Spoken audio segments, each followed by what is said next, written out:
Assalamualaikum warahmatullahi wabarakatuh. Salam sejahtera untuk kita semua. Om Swastiastu, Namo Buddhaya, salam kebajikan. Yang terhormat, para Kepala Biro Kepegawaian atau yang membidangi SDM di lingkungan kementerian dan lembaga atau yang mewakili.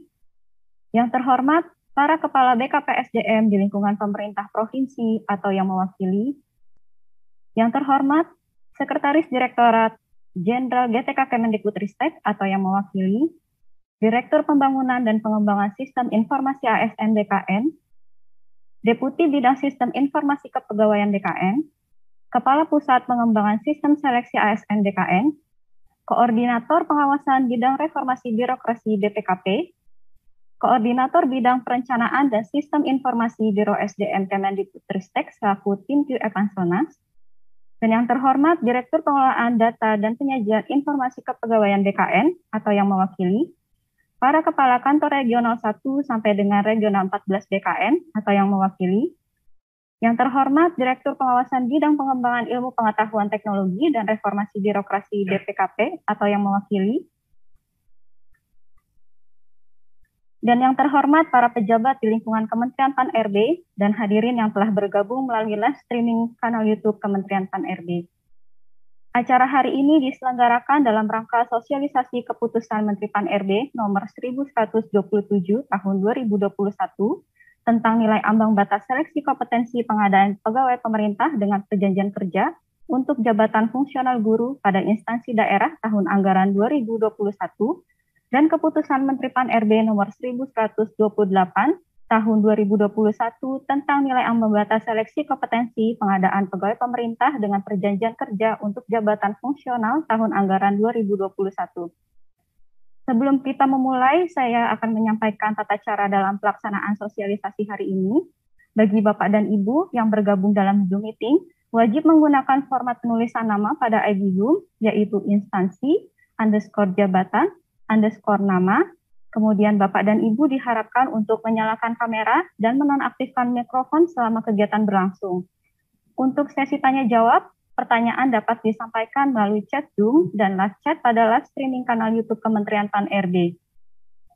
Bapak dan Ibu diharapkan mengisi daftar kehadiran melalui link yang telah disampaikan melalui kolom chat Zoom. Baik.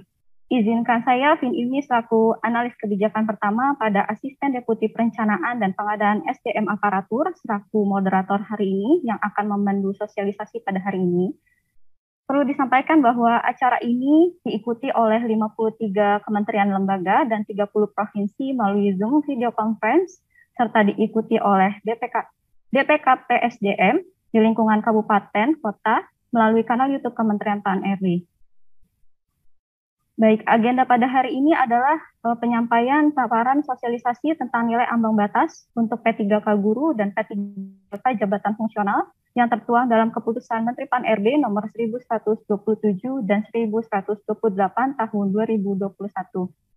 Kemudian akan dilanjutkan dengan sesi diskusi dan tanya jawab, di mana pertanyaan dapat disampaikan melalui kolom chat Zoom dan live chat pada live streaming kanal YouTube Kementerian Pan-RB. Baik, Bapak dan Ibu telah hadir bersama kita semua. Narasumber pertama pada hari ini adalah Bapak Katmoko Arisambodo, selaku PLT Asisten Deputi Perencanaan dan Pengadaan SDM Aparatur. Kemudian Bapak Yoga Faisal, selaku Analis Kebijakan pertama pada Asisten Deputi Perencanaan dan Pengadaan SDM Aparatur, yang akan menyampaikan sosialisasi keputusan Menteri Pan-RB nomor 1127 tahun 2021. Dan narasumber ketiga yaitu Bapak Widita Arjagani selaku analis kebijakan pertama pada Asisten Deputi Perencanaan dan Pengadaan SDM Aparatur yang akan menyampaikan sosialisasi keputusan Menteri Pan-RB nomor 1128 tahun 2021. Baik, Bapak dan Ibu, untuk menghemat waktu kepada Bapak Ari, Bapak Yoga, dan Bapak Widita dipersilahkan.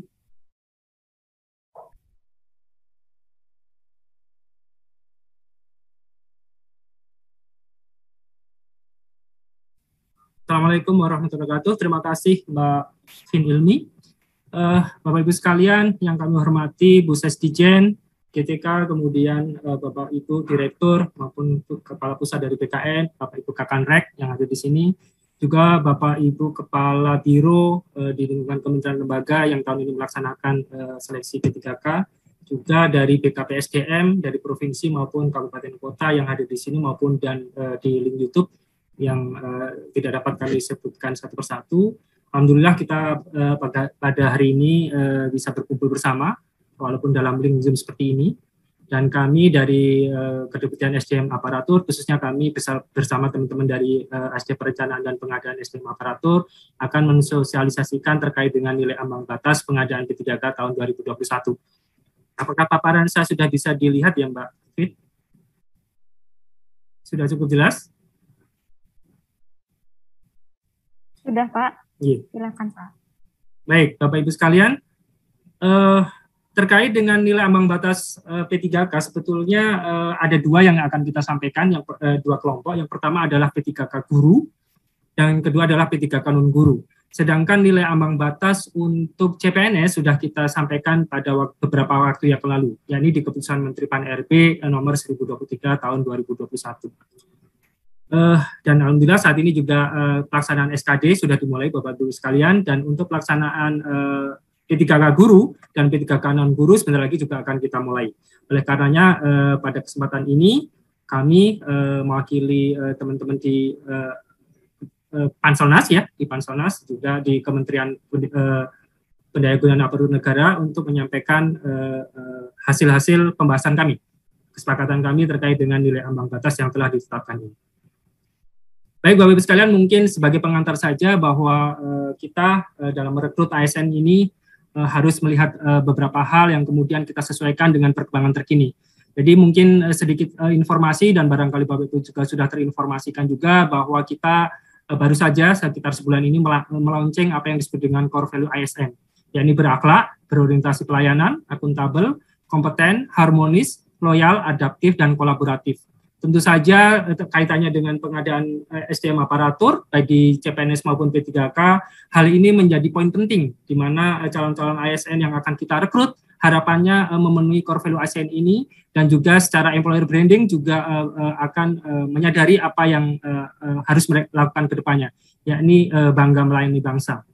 Baik Bapak Ibu sekalian, terkait dengan dasar hukum untuk Permen Passing Grade ini ada di Permen Pan-RB nomor 28 tahun 2021. Permen Pan-RB ini mengatur tentang pengadaan P3K untuk jabatan fungsional guru pada instansi daerah tahun 2021. Ya.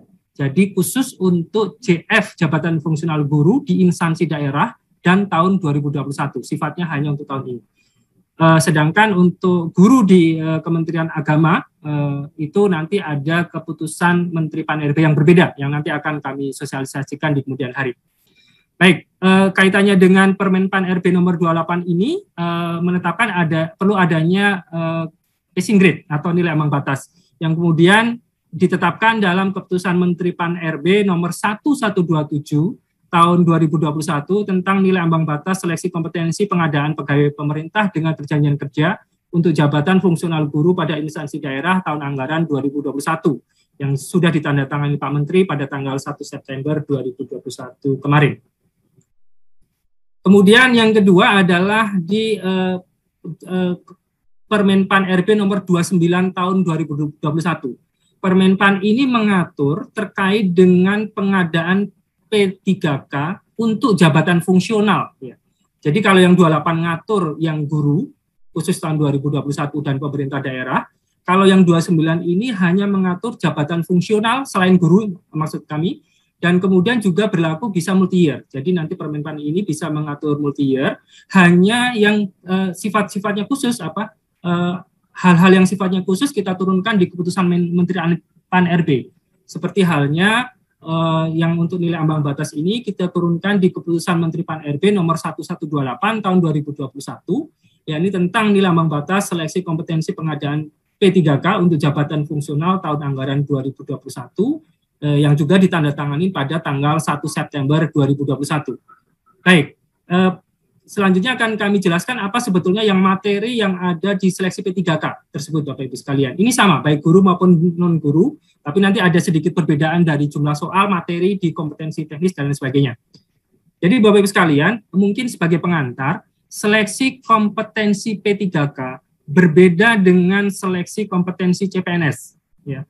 Kalau di seleksi kompetensi CPNS kita mengenal secara garis besar ada 3 seleksi, yakni seleksi administrasi, kemudian seleksi kompetensi dasar, dan selanjutnya seleksi kompetensi bidang.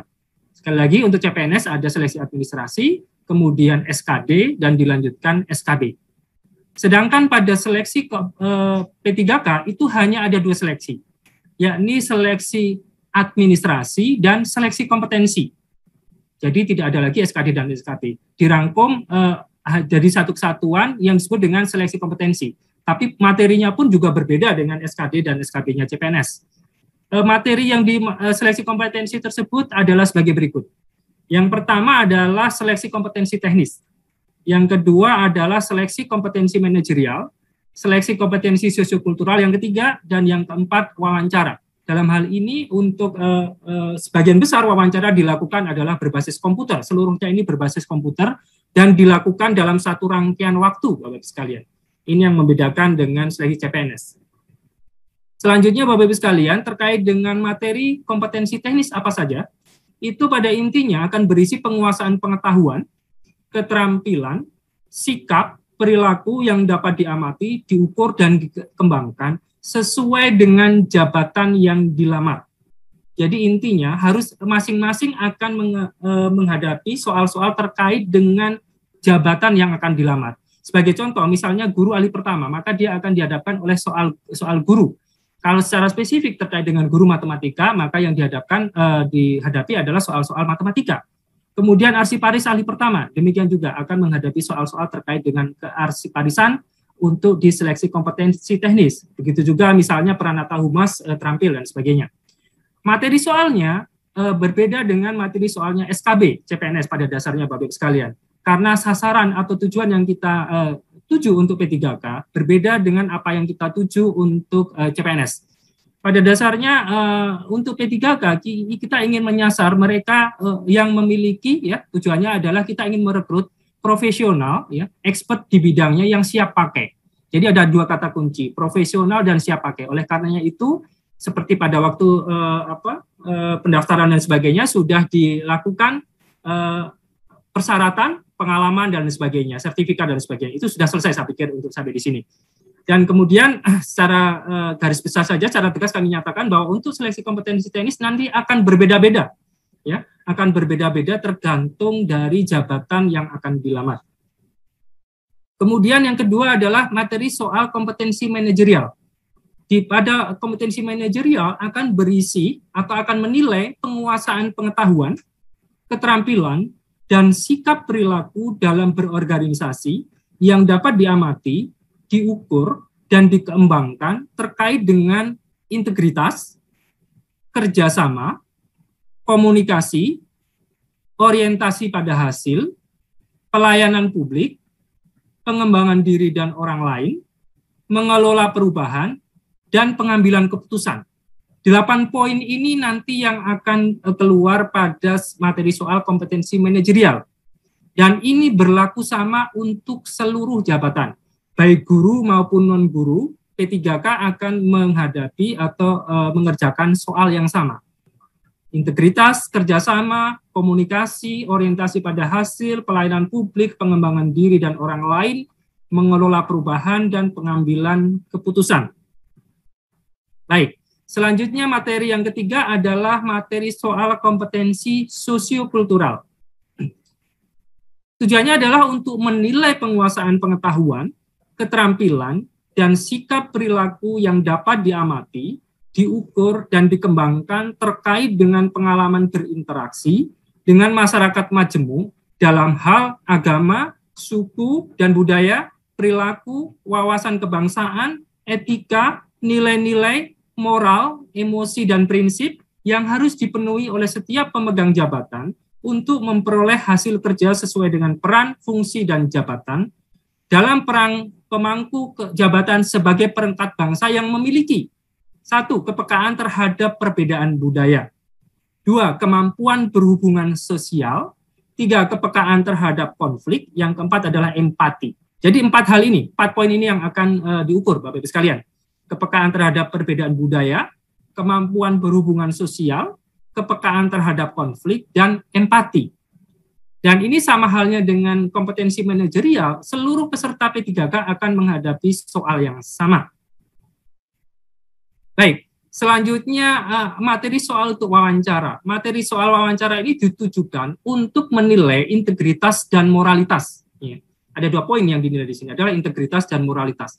Bapak Ibu sekalian, karena P3K kita jumlahnya cukup besar tahun ini untuk formasi di guru saja hampir 500.000 sekian, 526.000, dan kemudian P3K non-guru yang juga cukup besar, maka pada dasarnya Panselnas menyediakan soal wawancara yang berbasis komputer, jadi berbasis CAT. Jadi nanti dalam satu rangkaian ketika tadi kompetensi teknis selesai, manajerial sosial kultural juga berbasis komputer selesai, maka kemudian dilanjutkan dengan wawancara yang berbasis komputer. Ini juga seragam, Bapak Ibu sekalian, untuk seluruh materi, untuk seluruh peserta P3K, baik di guru maupun non-guru. Baik, Bapak Ibu sekalian, itu terkait materi. Selanjutnya, terkait dengan pelaksanaan, mungkin tidak terlalu detail saya sampaikan, hanya untuk P3K jabatan fungsional non-guru, nanti akan dilaksanakan dengan metode CAT-BKN. Ya, nanti dengan CAT-BKN, kebetulan Pak Kapus yang PPSS yang dari BKN sore ini juga berkenan hadir. Kemudian untuk P3K yang guru, ini dilaksanakan dengan metode CAT-UNBK-nya Kemendikbudristek. Ya. Jadi dilakukan menggunakan Kemendikbudristek yang tersebar di seluruh jaringannya di seluruh Indonesia. Dan alhamdulillah juga dalam kesempatan ini Bu Sesdijen GTK juga telah hadir bersama kita. Baik, itu dari sisi pelaksanaan Bapak Ibu sekalian. Kemudian terkait dengan nilai ambang batas. Nilai ambang batas ini barangkali yang sudah ditunggu-tunggu. Nilai ambang batas pengadaan, pertama kami sampaikan nilai ambang batas pengadaan P3K untuk JF Guru tahun 2021. Sesuai dengan keputusan Menpan RB nomor 1127 tahun 2021, yang saat ini secara bersamaan sudah kita upload di jdih.menpan.go.id. Nanti linknya kami berikan Bapak sekalian. Kemudian terkait dengan sebelum masuk ke nilai ambang batas, kami sampaikan berapa durasi, ya, durasi pengerjaan dan jumlah soal, serta bagaimana pengaturan bobot nilainya, Bapak Ibu sekalian. Ini juga penting dipahami. Yang pertama ini untuk guru dulu ya, yang untuk guru terlebih dahulu. Yang pertama adalah untuk kompetensi teknis, ya, nanti akan memakan waktu sebanyak 120 menit. 120 menit dengan mengerjakan 100 butir soal. Jadi 100 butir soal dikerjakan 120 menit, kemudian bobot ketika menjawab benar 5, dan ketika salah 0, tidak menjawab juga 0. Ya. Sehingga nilai maksimumnya adalah 500. Ya. Karena 100 butir, kalau benar menjawab 5, menjadi 500. Kemudian yang kedua, ada seleksi kompetensi manajerial dan seleksi kompetensi sosiokultural yang kita satukan rangkaian waktunya menjadi 40 menit. Ya. Jadi untuk guru, kompetensi manajerial dan sosiokultural kita rangkaikan dalam satu rangkaian waktu sepanjang 40 menit dengan mengerjakan 25 butir soal di kompetensi manajerial dan 20 butir soal di kompetensi sosial kultural. Kemudian bagaimana bobot nilainya? Untuk kompetensi manajerial, menjawab yang paling sesuai adalah 4, kurang sesuai 3, 2, dan paling tidak sesuai adalah 1. Kemudian kalau tidak menjawab, nilainya adalah 0. Itu untuk kompetensi manajerial. Kemudian untuk kompetensi sosiokultural itu gradasinya 5. Jadi menjawab yang paling sesuai adalah 5, kemudian 4, 3, 2, dan paling tidak sesuai adalah 1. Sedangkan tidak menjawab nilainya adalah 0. Sehingga nilai maksimum untuk kompetensi manajerial dan kompetensi sosiokultural ini secara kumulatif adalah 25 dikalikan 4 ditambah 20 kalikan 5. Yaitu 200. Ini nilai maksimumnya Bapak Ibu sekalian. Kemudian selanjutnya terkait dengan wawancara. Wawancara durasinya sepanjang 10 menit Bapak Ibu sekalian. Mengerjakan 10 butir soal. 10 butir soal dikerjakan 10 menit dan gradasinya 4. Menjawab paling sesuai adalah 4, 3, 2, dan paling tidak sesuai adalah 1. Dan tidak menjawab nilainya adalah 0. Sehingga total keseluruhan durasi untuk kompetensi guru, seleksi P3K guru adalah 170 menit dengan mengerjakan 155 butir soal. Atau nilai maksimumnya adalah 740. Dan kami sudah mendapat informasi juga bahwa nanti ada kemungkinan kompetensi manajerial, sosiokultural, dan wawancara dikerjakan terlebih dahulu, baru kemudian mengerjakan kompetensi teknis. Gitu. Jadi sekali lagi di kompetensi manajerial, sosiokultural, dan wawancara dikerjakan, kemudian barulah masuk ke kompetensi teknis. Nanti barangkali bisa dilihat di juklak di P3K guru. Baik, ini terkait durasi dan jumlah soal, Bapak-Ibu sekalian. Selanjutnya adalah bagaimana nilai ambang batasnya. Sebelum itu adalah terkait dengan kekhususan untuk waktu, Bapak-Ibu sekalian. Kekhususan waktu untuk penyandang disabilitas sensorik netra. Ya. Jadi sesuai dengan CPNS juga kita lakukan bahwa untuk penyandang disabilitas sensorik netra, kita berikan tambahan waktu. Ya. Jadi untuk kompetensi teknis mendapat tambahan waktu 30 menit, yakni menjadi 150 menit. Kemudian kompetensi manajerial dan kompetensi sosial kultural mendapat tambahan waktu 15 menit menjadi 55 menit. Dan wawancara mendapat tambahan 5 menit menjadi 15 menit. Sehingga total untuk penyandang disabilitas sensorik netra, waktu yang diperlukan adalah 220 menit. Ini berbeda dengan yang kategori umum, yang hanya 170 menit saja. Baik, selanjutnya ini adalah nilai ambang batasnya, Bapak-Ibu sekalian. Nilai ambang batas untuk seleksi kompetensi teknis yang tadi nilai maksimalnya adalah 500, nanti akan disampaikan terlampir di Kemenpan tersebut. Kemudian yang kedua seleksi kompetensi manajerial dan sosiokultural yang nilai maksimumnya 200, nilai ambang batasnya adalah 130. Jadi sekali lagi nilai ambang batas untuk kompetensi manajerial dan sosiokultural itu merupakan nilai kumulatifnya itu adalah 130 dari nilai kumulatif maksimalnya 200. Kemudian yang ketiga untuk wawancara. Untuk wawancara, nilai maksimalnya adalah 40, sedangkan nilai ambang batasnya adalah 24. Gitu. Nah, selanjutnya akan kami sampaikan untuk masing-masing seleksi kompetensi teknis. Seleksi kompetensi teknis ini, karena guru yang diajar itu cukup beragam mata pelajarannya, dan kemudian bentuk jenjang pendidikannya juga beragam dari TK, SD, SMP, dan SMA, kemudian SMK, maka kemudian nilai ambang batasnya adalah sendiri-sendiri. Baik, untuk selanjutnya saya harapkan saya beralih ke Mas Yoga, rekan kami Mas Yoga, untuk menyampaikan apa saja contoh-contoh dari nilai ambang batas untuk guru ini. Silakan Mas Yoga. Baik, terima kasih Pak Ari.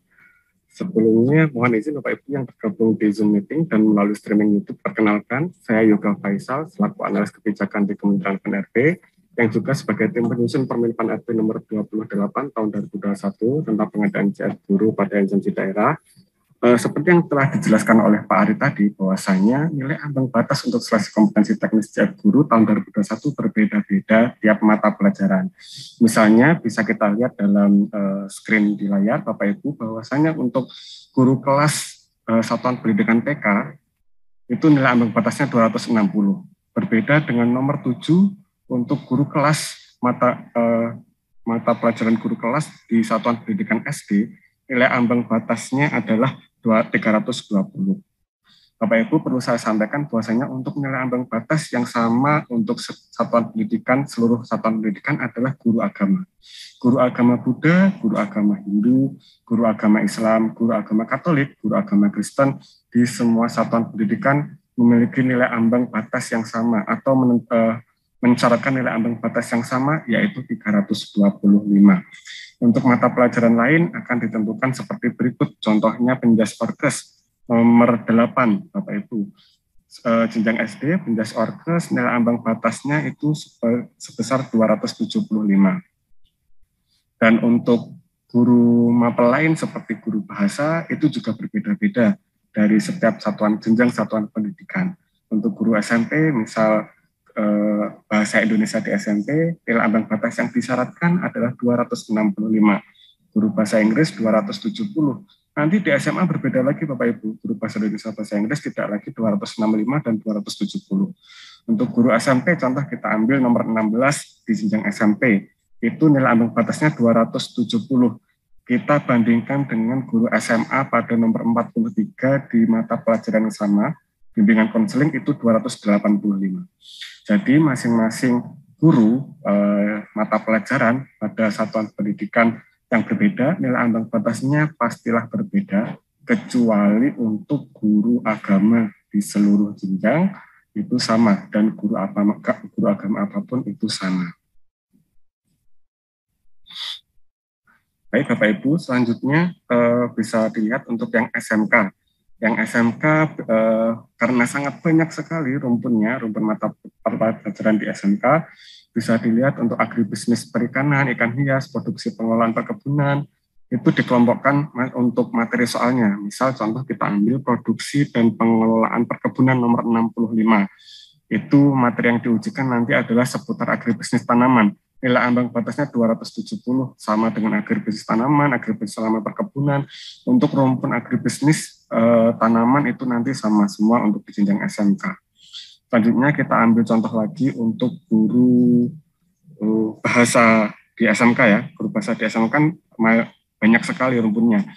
Ini juga berbeda-beda ya. Guru bahasa Arab nomor 84, guru bahasa Arab itu 275, bahasa Indonesia 310, guru bahasa Inggris 285 dan sebagainya. Selanjutnya Pak ya. Baik, untuk SMK juga terdapat guru mata pelajaran umum kimia, contoh nomor 115 itu nilai ambang batasnya 290, dan contoh kita ambil lagi guru yang sebidang, misal untuk materi teknis pelayanan kesehatan nanti akan diujikan pada guru mata pelajaran nomor 120, asisten keperawatan, nomor 121, caregiver, nomor 122, dental asisten. Jadi nanti Bapak Ibu yang akan melamar, untuk peserta yang akan melamar, tolong diperhatikan mata pelajaran yang Bapak Ibu daftar dan materi soal teknis seperti apa dan nilai ambang batasnya seperti apa. Dan perlu saya ingatkan sekali lagi Bapak Ibu, nilai kumulatif maksimal yang Bapak Ibu dapat nanti adalah 500 poin. Kalau benar dikali 5, kalau salah dan tidak menjawab dapatnya 0. Jadi nilai ambang batas di sini adalah 200 sekian dari 500 poin. Sekali lagi saya ingatkan, kalau benar itu kali 5, salah itu dapatnya 0, tidak menjawab dapat 0, nilai maksimum 500, dan nilai ambang batas masing-masing seleksi teknis pada satu kompetensi teknis pada mata pelajaran itu berbeda-beda. Begitu Pak Ari yang dapat saya jelaskan, saya kembalikan ke Pak Ari. Terima kasih Mas Yoga. Jadi demikian Bapak Ibu sekalian untuk nilai ambang batas guru. Jadi nilai ambang batas untuk jabatan fungsional guru tadi sudah kami sampaikan. Dan selanjutnya akan kami sampaikan untuk Kemenpan RB 1128 untuk nilai ambang batas yang jabatan fungsional. Maksudnya di sini adalah jabatan fungsional yang selain guru, Bapak Ibu sekalian.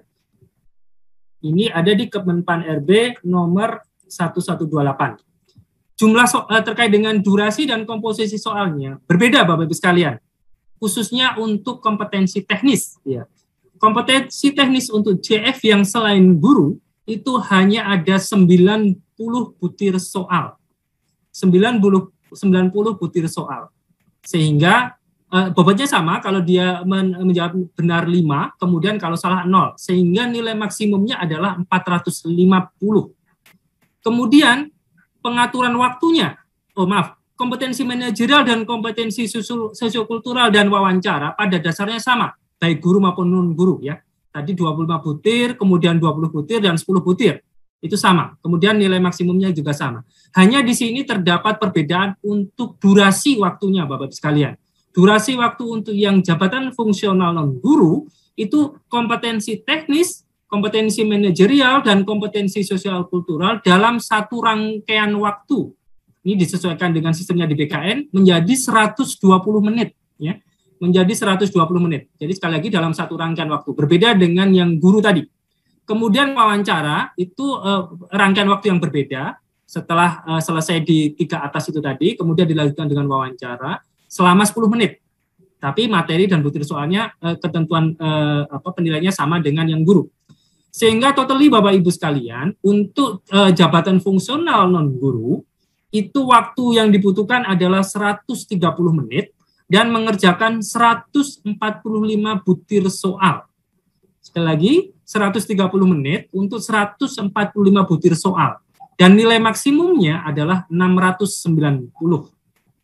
Baik, selanjutnya khusus untuk penyandang disabilitas sensorik netra, ada pengaturan waktu khusus, Bapak-Ibu sekalian. Kalau tadi yang untuk kategori umum 120 menit, maka untuk disabilitas sensorik netra itu terdapat penambahan waktu 30 menit menjadi 150 menit untuk pengerjaan kompetensi teknis, manajerial, dan sosiokultural dalam satu rangkaian, 150 menit. Kemudian dilanjutkan dengan wawancara, yang tadinya untuk yang kategori umum adalah 10 menit, kalau untuk sensorik netra menjadi 15 menit. Sehingga totally adalah 165 menit. Baik, sedangkan untuk ambang batasnya, Bapak Ibu sekalian, untuk ambang batas seleksi kompetensi manajerial dan sosiokultural dan wawancara, sama halnya dengan yang guru tadi, yakni nilai ambang batasnya adalah 130 dari nilai maksimum 200 dan 24 dari nilai maksimum 40. Ya. Sedangkan untuk seleksi kompetensi teknis adalah terlampir. Di sini nilai maksimumnya adalah 450, berbeda dengan guru. Guru tadi nilai maksimumnya adalah 500. Baik, untuk selanjutnya terkait dengan nilai ambang batas untuk jabatan fungsional selain guru ini, kami persilakan Mas Widita untuk menyampaikannya, silakan. Terima kasih Pak Ari atas kesempatan yang diberikan. Perkenalkan, nama saya Widita Argagani dari Kedeputian SDM Aparatur. Tadi sudah dijelaskan oleh Pak Ari bahwa nilai ambang batas seleksi kompetensi teknis itu tergantung dari jabatan yang dilamar. Dan perlu diingatkan kembali bahwa nilai maksimal dari seleksi kompetensi teknis untuk jabatan fungsional non-guru adalah 450. Namun para pejuang NIP yang saya hormati tidak perlu sampai harus memperoleh nilai maksimal tersebut untuk sampai lolos. Yang perlu Bapak dan Ibu sekalian lakukan adalah setidaknya meraih nilai lebih tinggi dari nilai ambang batas yang telah ditetapkan pada keputusan Menteri Pan-RB nomor 1128 tentang nilai ambang batas seleksi kompetensi pengadaan P3K untuk jabatan fungsional tahun 2021. Izinkan saya untuk sedikit menyampaikan beberapa nilai ambang batas dari total 162 nilai ambang batas yang telah ditetapkan. Kalau kita lihat memang nomor 1 adalah ahli pertama penyuluh keluarga berencana, nilai ambang batas 203. 203 ini merupakan nilai yang cukup rendah dibandingkan dengan nilai-nilai ambang batas lainnya. Kemudian kita juga dapat melihat untuk jabatan nomor 6, ahli pertama pelatih olahraga, bernilai 248. Ini merupakan nilai ambang batas yang lumayan dibandingkan dengan nilai ambang batas lainnya. Namun juga ada yang memang cukup tinggi, yaitu nomor 15, ahli pertama pembina jasa produksi, bernilai 293 dari total nilai seleksi kompetensi teknis 450. Kemudian untuk rumpun jabatan nakes, kami menetapkan semuanya itu adalah 225 berdasarkan rekomendasi dari Kementerian Kesehatan. Mungkin bisa dilanjut slide-nya, mohon izin.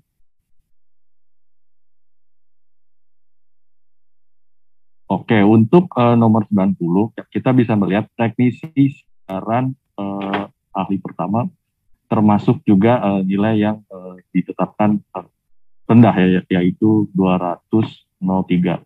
Begitu juga dengan pemula asisten peranata siaran nomor 91. Kemudian untuk rumpun jabatan pertanian, berdasarkan hasil rekomendasi dari Kementerian Pertanian, beberapa rumpun jabatan pertanian kami berikan nilai ambang batas sebesar 248. Ini lumayan untuk pencapaian yang harus dilakukan. Kemudian juga ada pun jabatan-jabatan yang nilai ambang batasnya tertinggi, yaitu 293.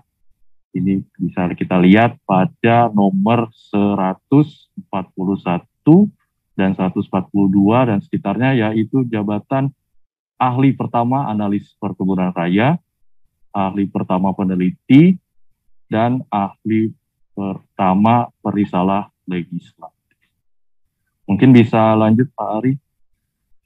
Kemudian juga untuk yang terakhir saya bacakan saja sedikit untuk Pranata Sumber Daya Manusia Aparatur kami tetapkan di real 225. Kemudian untuk ahli asesor ahli pertama asesor SDM aparatur adalah 248. Kemudian nomor 161 ahli pertama pengamat meteorologi dan geofisika senilai 248. Dan yang terakhir jabatan nomor 162 ahli pertama penyuluh hukum yaitu 270. Sekian mungkin dari saya Bapak dan Ibu sekalian. Untuk selanjutnya saya kembalikan ke Bapak Ari. Ya, baik. Terima kasih Mas Widita. Baik Bapak Ibu sekalian, itu tadi terkait dua nilai ambang batas. Yang pertama adalah nilai ambang batas untuk jabatan fungsional guru, dan yang kedua jabatan fungsional untuk yang non guru terkait dengan nilai ambang batas. Kemudian sebagai informasi tambahan Bapak Ibu sekalian mungkin perlu kami sampaikan juga bagaimana nanti jika terjadi nilai akhir sama gitu ya. Sebetulnya ini sudah diatur di masing-masing Permenpan RB nomor 28 pasal 30 dan Permenpan RB 29 pasal 29 ya. Kalau nanti terjadi pelamar memperoleh nilai akhir yang sama, maka penentuan kelulusan akhir secara berurutan bisa didasarkan pada kriteria ketentuan sebagai berikut. Yang pertama adalah dipilih yang nilai kompetensi teknisnya yang lebih tinggi. Kalau A masih sama juga, maka ditentukan berdasarkan nilai kumulatif atau nilai penjumlahan antara kompetensi manajerial dan sosiokultural yang lebih tinggi. Tadi kan passing grade-nya 1 ya, kompetensi manajerial dan sosiokultural itu 1, sehingga itu yang lebih tinggi. Kalau masih B masih sama juga, maka ditentukan berdasarkan nilai wawancara yang lebih tinggi. Kalau masih sama juga Bapak Ibu sekalian, maka yang kelulusannya ditentukan berdasarkan usia pelamar yang lebih tinggi. Mudah-mudahan sudah tidak ada yang sama lagi ketika sampai usia pelamar ini untuk sebagai penentuan kelulusan. Kemudian satu lagi Bapak Ibu sekalian, khusus untuk JF yang fungsional itu juga ada penambahan nilai ya. Penambahan nilai ada beberapa hal yang terkait dengan kebijakan terkait pelamar disabilitas. Jadi pelamar disabilitas nanti yang sudah diverifikasi sebagai disabilitas dan kemudian sudah benar gitulah lolos seleksi administrasi, maka nanti yang bersangkutan akan mendapatkan nilai tambahan kompetensi teknisnya sebesar 10%. Sebesar 10%. Sedangkan kemudian yang kedua, ada juga penambahan nilai karena memiliki suatu sertifikat kompetensi tertentu. Itu sudah ditetapkan pada Kemenpan RB 981 tahun 2021 yang sebelumnya juga sudah kami sosialisasikan. Itu juga ada penambahan nilai paling tinggi 25%. Jadi monggo silahkan kalau ada yang ingin melihat lagi sertifikat seperti apa, tapi ini kemudian harus sudah diselesaikan pada waktu pendaftaran kemarin ya. Pada waktu pendaftaran kemarin sertifikat ini sudah diperiksa. Kemudian nanti nilai tersebut akan dijumlahkan, tapi pada prinsipnya nilai tidak akan lebih dari 100 ya, tidak akan lebih dari 100%. Jadi taruhlah misalnya seseorang yang kompetensi teknisnya bernilai 90, kemudian dia juga memiliki sertifikat kompetensi yang sesuai, dia mendapatkan 25, maka nilai akhir yang bersangkutan bukannya 90 ditambah 25 atau 115, bukan seperti itu, tapi tetap di 100 nilai maksimumnya. Saya kira demikian, itu mungkin ketentuan yang perlu kami sampaikan juga untuk walaupun tidak secara detail kita sampaikan di Kemenpan yang kita sosialisasikan pada sore hari ini. Baik Bapak Ibu sekalian, itu materi yang dapat kami sampaikan. Untuk selanjutnya kami bisa membuka kesempatan tanya jawab. Dan barangkali ada hal tertentu yang perlu dikonfirmasikan kembali terkait dengan sosialisasi ini. Terima kasih. Waktu dan tempat kami kembalikan ke Mbak Vin, ke moderator. Mbak. Baik, terima kasih kepada para narasumber kita pada hari ini yang telah memaparkan sosialisasi. Perlu kami informasikan bahwa saat ini telah bergabung dalam kanal YouTube Kementerian Pan RB kurang lebih sebanyak 6.800 peserta yang sedang menonton live melalui YouTube. Kemudian hal ini menunjukkan bahwa antusiasme masyarakat cukup tinggi terhadap pengadaan CASN tahun 2021. Dan kami juga sudah menghimpun 3 pertanyaan pertama yang telah masuk melalui Zoom dan kanal YouTube. Untuk pertanyaan pertama, apakah nilai ujian pada seleksi P3K guru akan real time seperti CAT CPNS? Kemudian pertanyaan selanjutnya, apakah soal teknis terdapat nilai ambang batas per mata pelajaran? Kemudian pertanyaan selanjutnya, apakah bagi pemilik sertifikat pendidik masih tetap harus mengerjakan soal teknis atau seperti apa? Silakan kepada Bapak Ari. Baik, terima kasih Mbak Vin. 3 pertanyaan pertama terkait dengan guru real time seperti CPNS. Ini alhamdulillah bersama kita sudah hadir Bu Sesdijen GTK atau yang mewakili Mas Adika. Kemudian nanti bisa dijelaskan terkait juga sertifikat pendidik apakah kemudian nanti perlu mengikuti atau tidak itu. Kemudian terkait dengan passing grade tadi sudah kami sampaikan adalah per mapel ya, per mata pelajaran. Ya, per mata pelajaran. Jadi mata pelajaran pun beda-beda. Misalnya matematika SMP akan berbeda dengan matematika SMA gitu. Baik, mungkin untuk mempersingkat waktu kami persilakan Bu Sesdijen, Bu Profesor Nunu masih hadir? Atau Mas Adika masih hadir? Mbak, di-mute kali ya, enggak? Baik, mungkin belum hadir. Oke. Kalau gitu, oke. Monggo silakan Bu Nunu. Mohon maaf tadi pertanyaannya apa, Mbak? Real time? Iya, seperti itu Pak, real time. Kemudian, Mas Dika bisa menambahkan Mas Dika? Mas Dika mungkin di unmute juga, tolong. Adika Mbak, atas nama Adika. Jadi ada jeda waktu beberapa hari Pak. Beberapa saat ya Bu ya, real time jadinya ya. Ya real time. Tapi jadi nanti sepemahaman kami, jadi nanti begitu selesai mengerjakan langsung keluar nilainya. Ya, gitu. Tapi tidak pada saat mengerjakan. Berbeda, agak sedikit berbeda dengan BKN. Monggo, ya. Mas Adika barangkali ada yang ditambahkan? Ya Pak, terima kasih. Mohon maaf tadi ke-mute soalnya. Iya. Nilai benar salah itu akan keluar real time Pak, setelah selesai mengerjakan, walaupun nanti tetap ada perhitungan nilai matang Z-score. Ya. Baik, karena kemudian nanti harus dipertimbangkan dengan afirmasi nilai tambahan yang 10%, 15% dan sebagainya perlu ditambahkan di situ ya Mas ya. Jadi tidak semata-mata real time seperti itu. Betul Pak. Kemudian tadi yang sertifikat pendidik, apakah masih tetap mengikuti seleksi kompetensi teknis atau cukup manajerial dan sosiokultural sama wawancara saja? Tetap mengikuti seleksi kompetensi teknis Pak. Oh ya, siap. Jadi tetap mengikuti ya Bu ya? Ya. Baik. Saya Mas Dika ya, tetap mengikuti ya. Iya Bu Ses. Iya, siap. Baik, itu sudah terjawab Mbak. 3 pertanyaan pertama, monggo silakan. Selanjutnya. Mohon izin Bu, tetap standby ya Bu. Ya, siap. Ada Mas Dika itu, kalaupun saya ngilang sebentar, ada Pak Andika yang menguasai semua persoalan. Mbak Vin, monggo pertanyaan berikutnya. Baik, terima kasih kepada Ibu Nunu dan Bapak Andika selaku narasumber pada hari ini. Kemudian untuk pertanyaan selanjutnya dari kanal YouTube, apakah afirmasi guru ditambahkan setelah memenuhi passing grade atau sudah di awal mendapat afirmasi? Kemudian untuk pertanyaan selanjutnya, apakah setelah peserta seleksi selesai ujian dapat diperoleh nilai baik seleksi manajerial dan wawancara yang dicetak oleh proktor sehingga diketahui siapa yang berhak menjadi P3K? Ya, baik.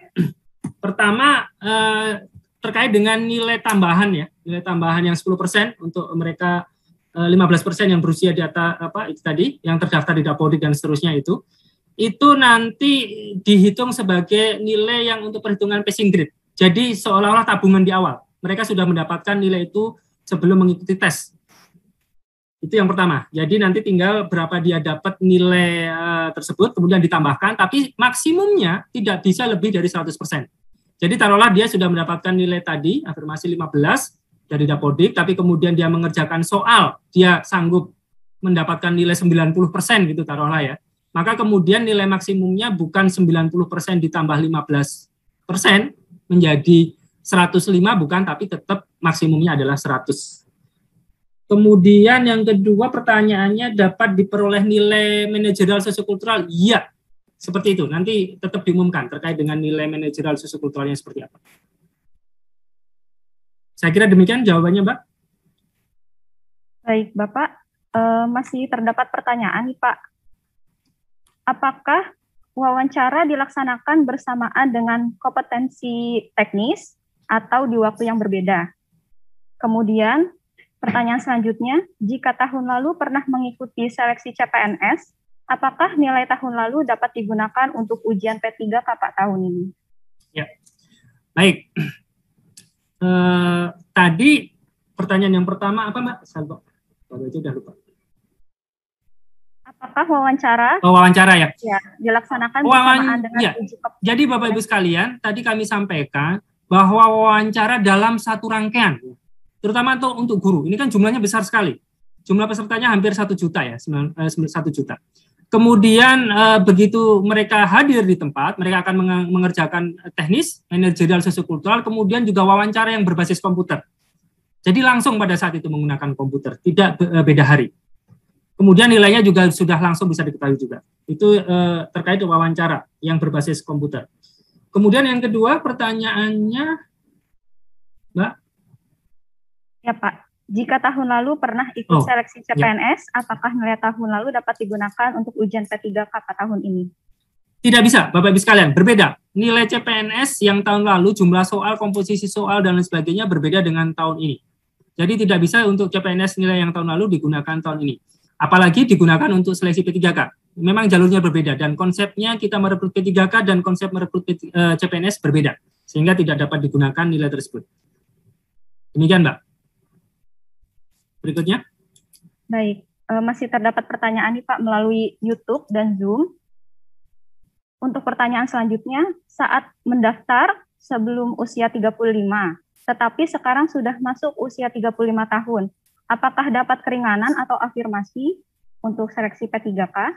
Kemudian pertanyaan yang kedua, jika nilai real time, kapan peserta dapat melihat nilainya dan di mana nilai tersebut bisa diakses? Ya, baik. Jadi gini, patokannya adalah ketika mendaftar.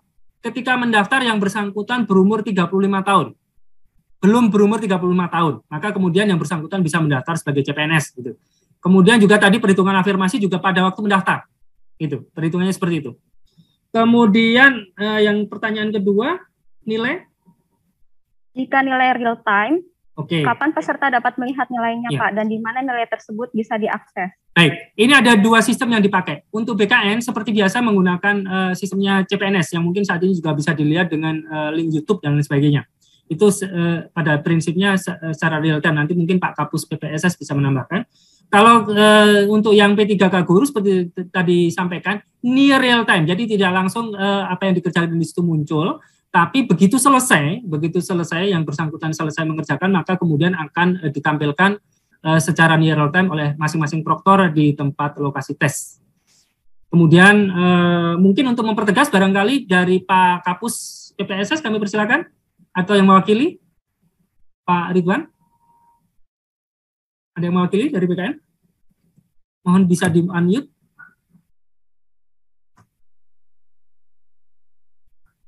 Rupa-rupanya tidak ada. Oke, tapi mungkin... Ya Pak, gimana Pak Ari? Sorry. Kalau BKN nilainya near real time, mohon penegasan Pak. Ya, betul Pak. Untuk Bapak Ibu yang saya hormati, Pak Ari dan teman-teman, ada Bu Ses juga ya, Bu Ses di Jen GTK, Bu Prof. Nunu. Betul Pak, untuk yang menggunakan aplikasi CAT BKN, yaitu CPNS ya, SKD, SKB, serta P3K non-guru, itu semuanya akan real time. Pada saat selesai, peserta langsung bisa melihat nilainya di atas, di depan layarnya, sekaligus bisa mencatat. Sekaligus sejak awal mulai ujian langsung akan kami lempar ke YouTube, jadi ada live streaming YouTube. Nah, tahun ini ada tambahan buat orang tua peserta, teman-teman, para supporternya gitu ya. Kalau misalnya tidak punya kesempatan atau lain-lain, susah melihat YouTube karena terus saja muter-muter gitu ya. Pada akhir hari atau pada akhir selesai, silakan masuk ke https://sertifikat.bkn.go.id. Jadi sertifikat sambung ya, .bkn.go.id, dengan memasukkan NIK dan nomor peserta langsung keluar saat itu dalam bentuk dalam bentuk sertifikat Pak, bahwa Ridwan atau Pak Ari Katmoko TWK segini, TIU segini, TKP segini, atau untuk yang P3K non guru ya teknis segini, kemudian manajer sosial-kultural setelah wawancara segini, langsung tertandatangani secara digital oleh Pak Deputi Sinka, Pak Salman. Demikian Pak Ari, terima kasih. Baik, terima kasih Pak Ridwan. Monggo Mas Adika, bagaimana untuk yang CAT UNBK? Baik Pak. Jadi di lokasi ujian itu sudah dapat dilihat nilai real time-nya Pak. Walaupun nanti belum terlihat batasan lulus atau tidak. Namun untuk alamat pengumumannya nanti alamat online-nya nanti akan diumumkan kemudian, Pak. Siap. Jadi sama-sama ya, bisa dilihat ya Bapak Ibu sekalian. Terima kasih Pak Ridwan, Mas Adika. Next, Mbak. Baik, untuk pertanyaan selanjutnya Pak, mungkin ini masih ada yang belum mengetahui lebih lanjut mengenai sertifikat kompetensi itu seperti apa Pak? Baik, sertifikat kompetensi sebetulnya ini untuk JF yang non guru ya. Untuk JF yang non guru sebetulnya ada, saya share lagi, ada di Permenpan, ada Kemenpannya Bapak Ibu sekalian.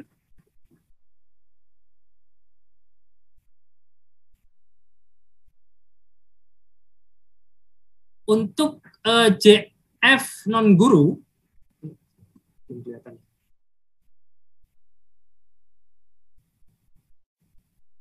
ya, untuk JF non guru Bapak Ibu sekalian, itu ada keputusan Menteri Pan-RB nomor 981 tahun 2021. Ini juga sudah kami sosialisasikan dan bisa di-download di JDIH kami juga. Di situ ada aturan-aturan untuk jabatan fungsional dan sertifikat yang bisa dijadikan sebagai tambahan nilai. Tapi sekali lagi ini pada waktu pendaftaran kemarin. Kalau pada titik ini sudah tidak bisa lagi untuk menambahkan sertifikat-sertifikat tersebut. Misalnya adalah untuk ahli pertama, penerjemah. Itu bisa mendapatkan tambahan nilai sebesar 25% untuk kompetensi teknis apabila memiliki misalnya sertifikasi profesi penerjemah dari Himpunan Penerjemah Indonesia, atau misalnya hasil uji kemahiran berbahasa Indonesia UKBI 2 tahun terakhir dengan predikat sangat unggul atau istimewa, atau dari jurusan bahasa Inggris apabila memiliki TOEFL, PBT, ITP 2 tahun terakhir dengan skor 570 dan seterusnya. Termasuk ini ada bahasa Perancis, bahasa Jepang dan seterusnya. Kemudian ada contoh lain, misalnya untuk pekerja sosial. Pekerja sosial ahli pertama juga ada penambahan nilai sebesar 25% untuk sertifikat untuk kompetensi teknis apabila yang bersangkutan pada waktu pendaftaran kemarin mengajukan sertifikat kompetensi pekerja sosial yang masih berlaku yang dikeluarkan oleh Lembaga Sertifikasi Profesi Kementerian Sosial. Juga misalnya pustakawan akan mendapatkan nilai tambahan 15% apabila mengajukan sertifikat kompetensi kerja pustakawan yang masih berlaku yang diterbitkan oleh Lembaga Sertifikasi Profesi Pustakawan. Ini banyak sekali Bapak Ibu sekalian, saya yakin saya nggak akan bisa bacakan satu persatu. Ada juga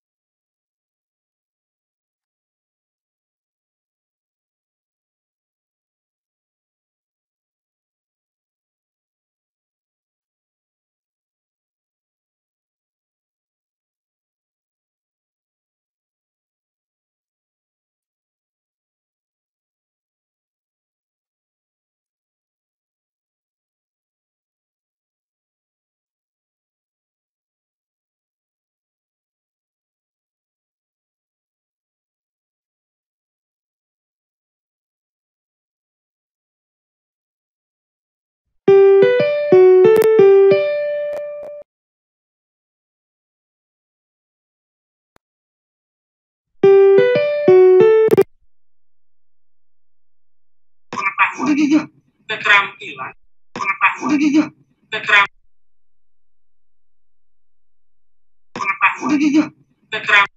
apakah bisa digunakan? SIM PKB itu apa ya? Saya nggak begitu familiar. Dari Kemendikbud, mungkin Mas Adika bisa bantu SIM PKB itu apa, Mas Adika?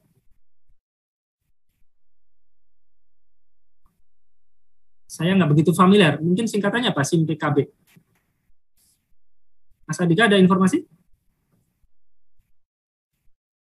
Oh, Mas Nugroho yang akan jawab. Mohon di-unmute itu Mas Nugroho itu. Izin Pak. Ini kalau untuk unmute soalnya harus izin dulu soalnya. Siap. Baik Pak, SIM PKB itu SIM yang ada di kami, database guru-guru yang memuat, intinya SIM singkatannya itu Sistem Informasi Manajemen untuk pengembangan keprofesian berkelanjutan. Nah di situ database guru-guru ada data nilai, data kompetensi terakhir, bagaimana profesionalnya, bagaimana pedagogiknya dan sebagaimana macamnya. Namun itu tidak menjawab untuk apakah dia telah memiliki kompetensi atau tidak, karena batasan kompetensi atau tidak itu ya berdasarkan sertifikat pendidik. Sedangkan data sertifikat pendidik itu sudah ada di Dapodik ya, jadi nggak perlu sampai ke situ ya Mas Adika. Integrasi Dapodik dengan data dari referensi dari LPTK Pak, dari kampus-kampus. Ya. Ya. Jadi pada prinsipnya tidak bisa Bapak Ibu sekalian untuk yang tadi terkoneksi dengan SIM PKB. Tidak bisa secara langsung seperti itu. Saya kira demikian Mbak jawabannya. Baik Pak, ini juga masih ada satu pertanyaan lagi yang masih banyak menanyakan, apakah harus melakukan swab test sebelum pelaksanaan atau vaksin Pak saat akan mengikuti pelaksanaan? Oke. Baik, ini di sisi pelaksanaan ya, monggo ini agak sedikit berbeda-beda. Monggo dari sisi pelaksanaan Mas Adika dulu barangkali. Vaksin dan lain sebagainya, ini ada pertanyaan terkait ini, nanti setelah itu dari BKN. Monggo silakan Mas Adika.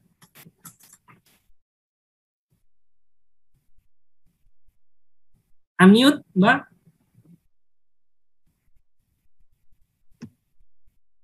Izin Pak, tadi Mas vaksin ya Pak? Ya, vaksin dan lain sebagainya. Apakah ada kewajiban untuk di situ? Izin Pak, jadi berdasarkan surat BKN terakhir, sudah ada pengumuman bahwa untuk seleksi ASN dari Satgas COVID itu diwajibkan untuk tes swab, dan khusus untuk Jawa, Bali, dan Madura diwajibkan vaksin. Setidaknya dosis pertama kalau nggak salah seperti itu. Nah, namun di surat dari BKN di situ disebutkan baru untuk seleksi kompetensi PNSD dan non guru, P3K non guru.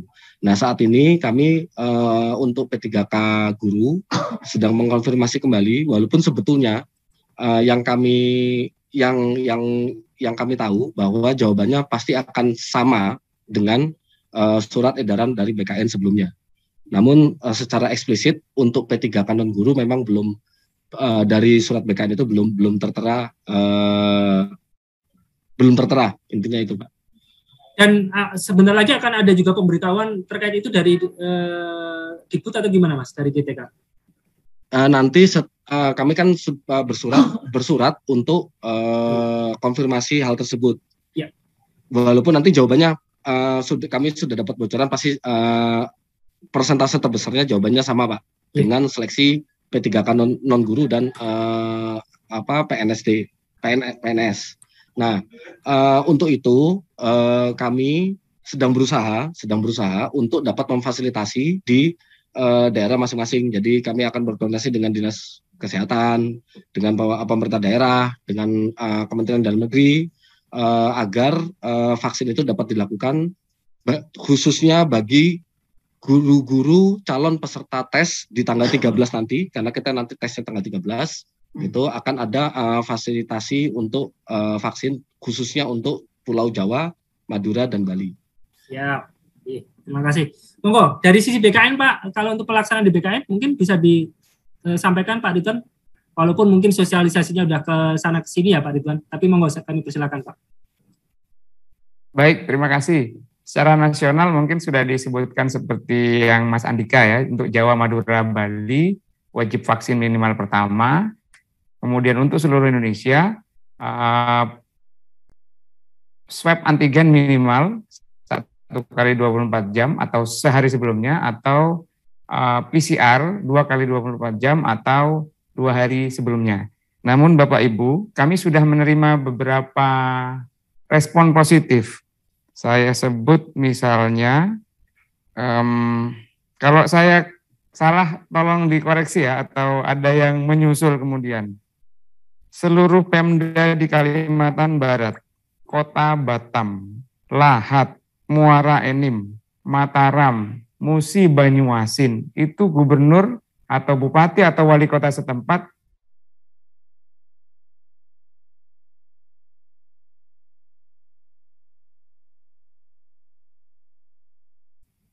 Pak Ridwan terputus? Putus ya Mbak ya? Oke. Ya, sorry. Iya, monggo, lanjut. Start Pak.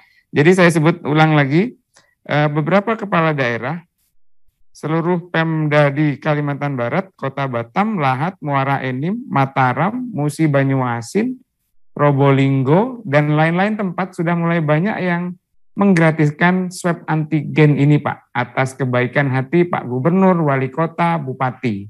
Ya, ini yang kami endorse juga ke teman-teman Kakanrek yang juga hadir di sini, Kepala Kantor Regional BKN, untuk ayo lomba-lombaan yuk, bagus-bagusan jadi Bupati, Wali Kota, Gubernur gitu. Jadi semakin banyak yang swab menggratiskan, caranya datang ke puskesmas atau fasilitas kesehatan setempat hanya dengan membawa KTP dan kartu peserta ujian ya. Baik itu CPNS, P3K guru maupun P3K non-guru, kan itu sama.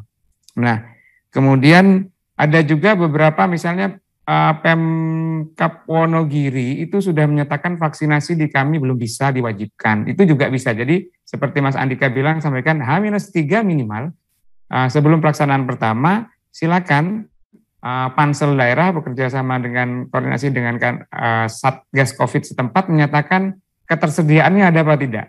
Jadi sebenarnya kalau di Jakarta katakanlah Pak Gubernurnya bilang 105%, kalau Jakarta wajib JIP gitu, fardu ain, nggak mungkin gitu ya. Yang lain-lain tapi bisa menyesuaikan. Nah silakan itu dipublikasikan saja. Sedemikian sehingga tidak memberatkan peserta. Pun Kementerian Kesehatan melalui koordinasi yang sangat baik dengan semuanya, per kemarin untuk di Jawa, Madura, Bali kan maksimal 99.000, makin murah saja. Saya kira itu Pak Ari, jadi pesannya Pak Menpan kemarin, Pak Kepala BKN, ayo kita permudah, tapi jangan juga memudah-mudahkan gitu ya, nggak mau apa-apa, di Jawa, Madura, Bali, rebahan, nggak mau vaksin, nggak mau swab, tapi minta lolos.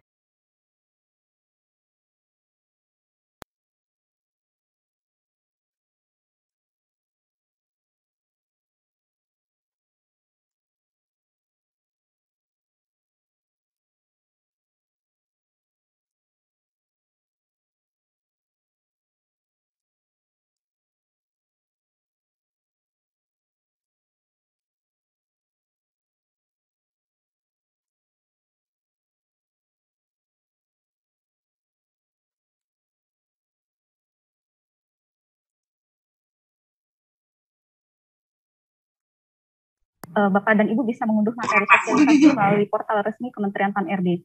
Kemudian untuk keputusan Menteri Pan-RB nomor 1127 dan Kepmen Pan-RB nomor 1128 tahun 2021 dapat diunduh melalui JDI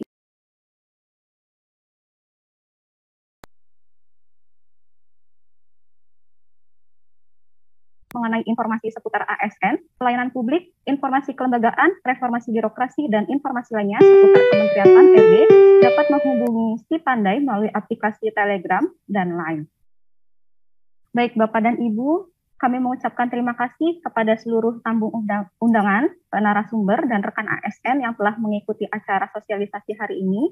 Kami mohon maaf undur diri dan mohon maaf apabila terdapat kekurangan dalam pelaksanaan sosialisasi hari ini. Salam sehat selalu dan mari menjadi ASN berakhlak. Akhir kata, wassalamualaikum warahmatullahi wabarakatuh. Waalaikumsalam. Terima kasih Bapak Pak Ridwan, Bu Nunu, Prof. Nunu, Bapak Ibu sekalian yang hadir di sini. Mohon maaf lahir batin. Salam sehat selalu.